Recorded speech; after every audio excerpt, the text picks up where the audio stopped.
Okay. I've always been really introverted.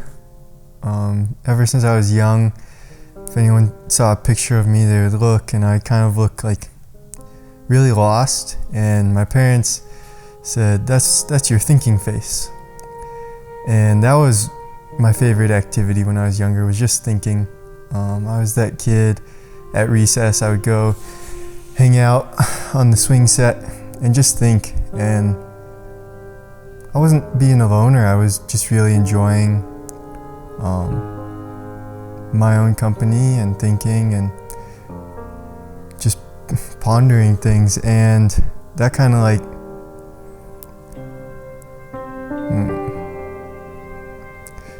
So I grew up doing all sorts of team sports: football, hockey, baseball, gymnastics, and I really enjoyed those, and I loved trying to kind of chase after what my brothers were doing.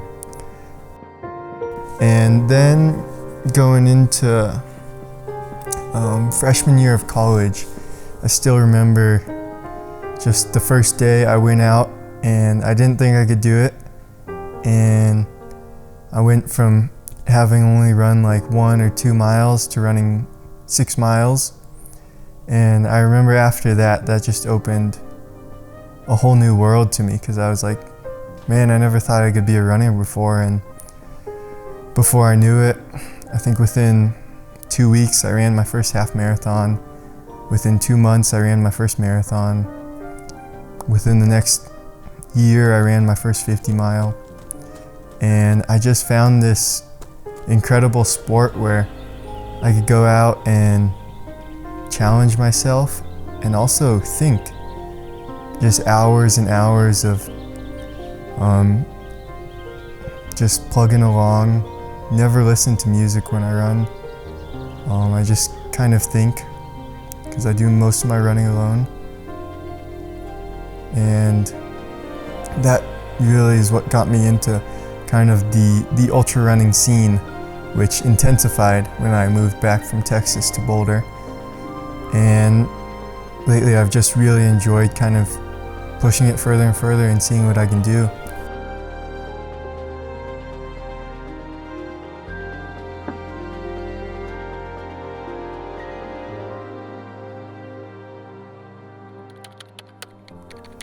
And then one day I see a picture of this gnarled, beat up, burly guy with a big old beard. And I'm reading the news article, and it's about Ross Edgley, who just became the first person to swim all the way around Great Britain. And I thought, when I saw those pictures, I thought, man, that's one of the coolest things I've ever seen. I wonder if I could ever do something like that. And that just sat in the back of my head for a while. I didn't really do anything with it. Just kind of thought, man, that's really cool.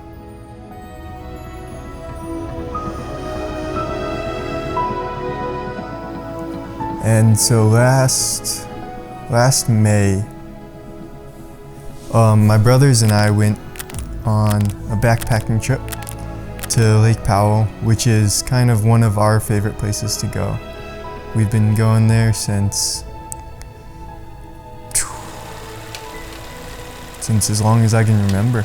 I mean, they were going there before I was born, and then when I popped out, I got to start tagging along. And it's just this super magical place where at night you're laying there and you can see the entire Milky Way. Even in the heat of the day, when it just feels so harsh out in the desert, it's like an oasis. And you're away from everything. You have no reception of any kind, no TV, no phones.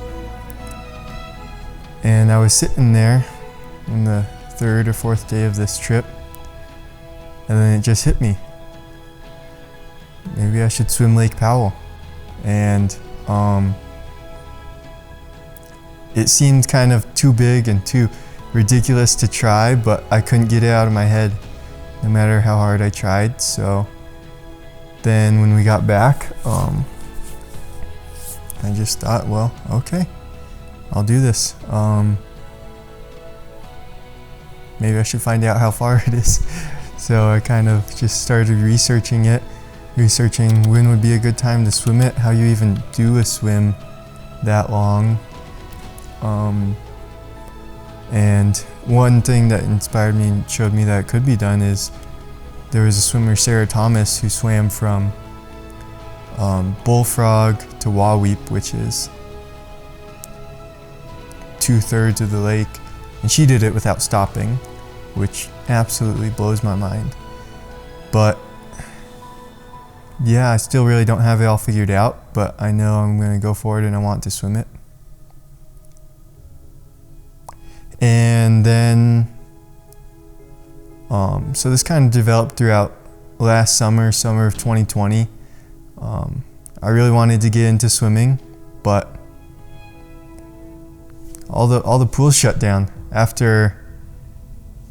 I think I got into a pool 2 times before they shut down, so I hadn't even learned anything.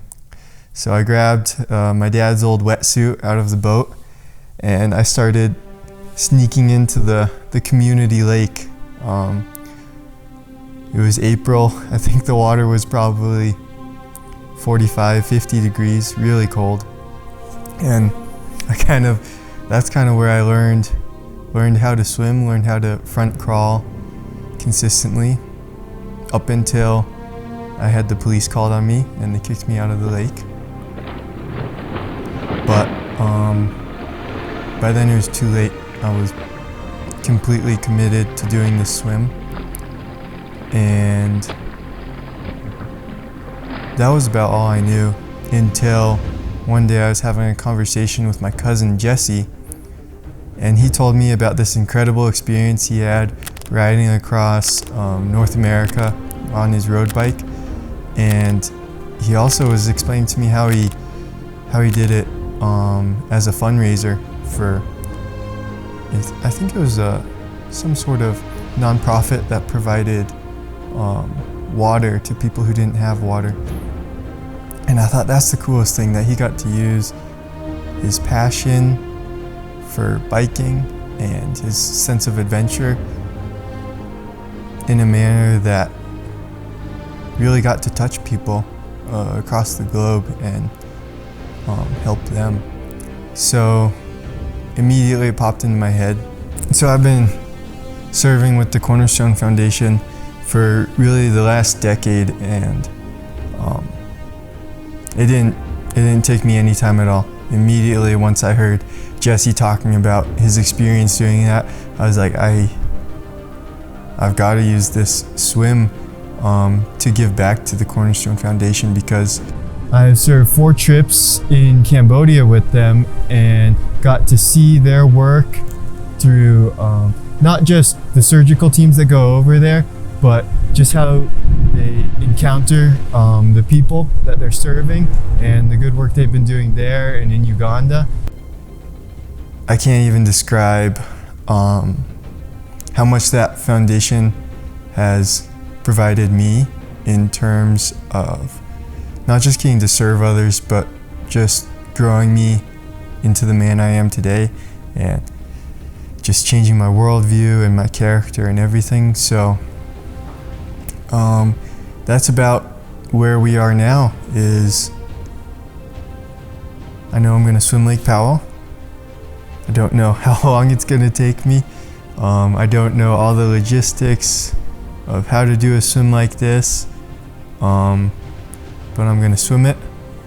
And I don't know exactly how we're going to raise the money yet for the foundation, but I'm just going to do my best to present everything honestly to the viewers and to people who are following along on this adventure. And yeah, we pretty much just go from here.